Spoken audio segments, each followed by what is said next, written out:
नमस्कार, मी सुमित शंकर सावंत आणि तुम्ही पाहताय TV9 मराठी। या बातमीपत्रामध्ये आपण 36 जिल्ह्यातल्या महत्त्वाच्या 50 बातम्यांचा वेगवान आढावा घेऊयात। गोंदियाचे पालकमंत्री धर्माराव बाबा आत्राम यांनी केली पूरग्रस्त भागाची पाहणी, तात्काळ पंचनामा करण्याचे दिले निर्देश। गत वर्षाच्या खरीप हंगामातील कापूस सोयाबीन उत्पादक शेतकऱ्यांना 1600 रुपयांची कोटींची मदत देण्याचा सरकारचा निर्णय आहे, तर मदतीचे तातडीने वितरण करण्याचे कृषी आयुक्तांचे आदेश। चौकशीच्या नावाखाली मराठवाडा आणि विदर्भामधील आत्महत्याग्रस्त शेतकरी कुटुंबांची मदत थांबवली। मराठवाड्यामधील 199 तर विदर्भातील 314 शेतकरी कुटुंब अजूनही सरकारी मदतीपासून वंचित आहेत। अमरावती जिल्ह्यामधील बाधित पिकांसाठी 13 कोटी उपलब्ध। 2022 मध्ये पिकांचं नुकसान झालं होतं। 48,000 शेतकऱ्यांनी केली होती मागणी। परभणीत भाजीपाल्यांचे दर चढलेले तर लसूण पाठोपाठ आता कोथिंबीर देखील प्रति किलो 400च्या पार गेली। अतिवृष्टीमुळे पिकाचं नुकसान झाल्यानं भाजीपाल्यांच्या दरात वाढ। अमरावतीमध्ये सतत होणाऱ्या पावसामुळे सोयाबीन पिकावर मोझॅक रोगाचा प्रादुर्भाव, सोयाबीनच्या उत्पादनात घट होणार असल्याचा अंदाज, शेतकरी पुन्हा चिंतेत। वाशिमच्या कृषी उत्पन्न बाजार समितीत गत आठवड्याच्या तुलनेत हळदीचे दर स्थिर आहेत। हळदीची 1750 क्विंटल आवक, हळदीला 12,000 रुपये दर। नंदुरबार जिल्ह्यात अतिवृष्टीमुळे शेतकऱ्यांचं मोठ्या प्रमाणात नुकसान भोगत, आता भरपाईसाठी ई पीक पाहणी नोंदणीची मुदत वाढवण्याची शेतकऱ्यांकडून मागणी। नांदेडच्या नायगाव तालुक्यामधील बरबडामध्ये शेतकऱ्यांनी केली शेतात ड्रोन फवारणी। ड्रोनद्वारे फवारणी पाहण्यासाठी शेतकऱ्यांची गर्दी। सातारातील कराडच्या प्राची देवकरला साऊथ आशियाई ज्युनियर चॅम्पियन स्पर्धेमध्ये गोल्ड मेडल मिळालं। 3000 मीटर धावण्याच्या शर्यतीत सुवर्ण पदक।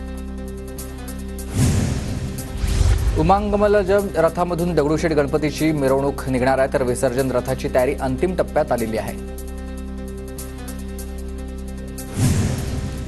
अक्षर चित्रकार नवनाथ दळवी यांनी TV9च्या नावानं बाप्पाचं सुंदर चित्र रेखाटलंय। गेल्या 37 वर्षांपासून नवनाथ दळवी हे विविध अक्षरांपासून चित्र रेखाटतात। ठाण्याच्या काजवाडी राजा मंडळाकडून पेशवेकालीन महिलांचे देखावे सादर, तर महालांचे हे देखावे आहेत। देखावे पाहण्यासाठी भाविकांची मोठी गर्दी। विदर्भातील सर्वात श्रीमंत गणपती बुलढाण्याच्या खामगावात गणेश मूर्तीला 80 किलो चांदी, 1 किलो सोन्याचे दागिने। अहमदनगरच्या श्री विशाल गणेश मंदिरामध्ये अथर्वशीर्ष कार्यक्रम संपन्न। 1111 महिलांनी केले अथर्वशीर्ष पठण। नाशिकच्या मालेगावमध्ये एकता मंडळाच्या वतीनं अथर्वशीर्ष पठण कार्यक्रमाला महिलांचा मोठा सहभाग। नाशिकच्या येवल्यात नवभारत मित्र मंडळाकडून लक्षवेधी देखावा। नगरपालिका प्रशासनाचं लक्ष वेधण्यासाठी अस्वच्छ परिसर आणि तुंबलेल्या गटारींचे बॅनर झळकवले। बीडच्या अंबेजोगाईमध्ये सरस्वती गणेश मंडळाकडून 10 दिवस विविध सामाजिक उपक्रम। अपघात टाळण्यासाठी भटक्या जनावरांना रिफ्लेक्टर बेल्ट लावत सामाजिक भान जपलाय। बीड जिल्ह्याच्या माजलगावमध्ये श्री बुढीरोज राजे टेंबे गणपतीची उत्साहामध्ये प्राणप्रतिष्ठा करण्यात आली। 125 वर्षांची परंपरा आहे। 5 दिवस गणपती स्थापनेची परंपरा आहे। वाशिमच्या मालेगावमध्ये विघ्नहर्ता गणेश मंडळाकडून गणेशोत्सवानिमित्त मॅरेथॉन स्पर्धेचं आयोजन। राज्यभरामधील नागरिकांचा स्पर्धेत सहभाग होता। जळगावच्या चाळीसगावमध्ये तालुक्यात रांजणगावात गणेशोत्सवानिमित्त साकारलाय बैलगाडा शर्यतींचा देखावा। चव्हाण कुटुंबियांनी साकारलेल्या देखाव्याची परिसरामध्ये चर्चा। रत्नागिरीच्या लांजा तालुक्यामध्ये बेरवलीमध्ये राज्यस्तरीय चिखल नांगरणी स्पर्धा, तर तेलीराजा क्रीडा सांस्कृतिक मंडळानं आयोजित केलेल्या स्पर्धेत 64 बैलजोड्यांचा सहभाग।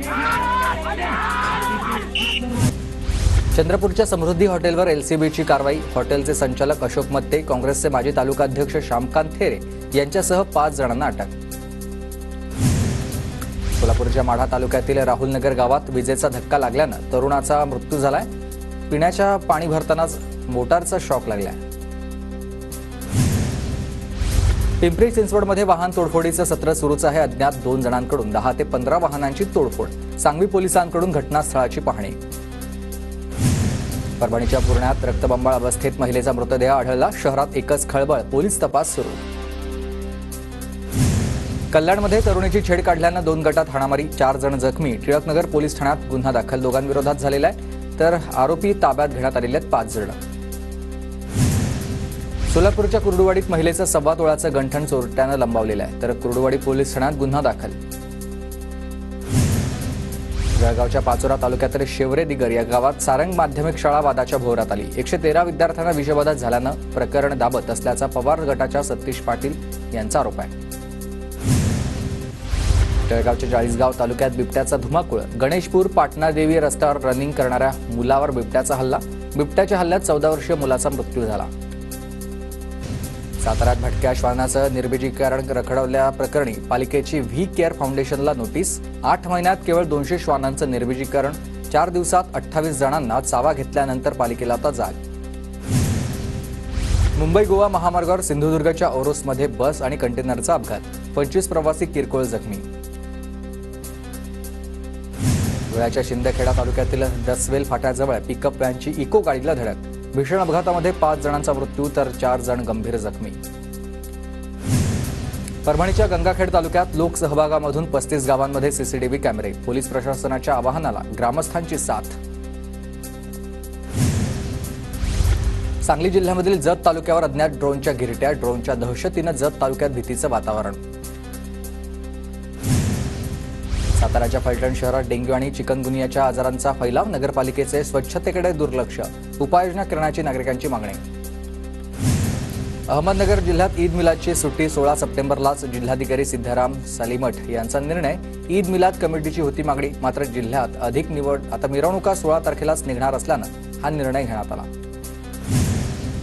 चंद्रपूरच्या आशा बनवण्यांना राष्ट्रीय फ्लोरेन्स नाइटिंगेल पुरस्कार. राष्ट्रपती द्रौपदी मुर्मू यांच्या हस्ते स्वीकारलाय सन्मान.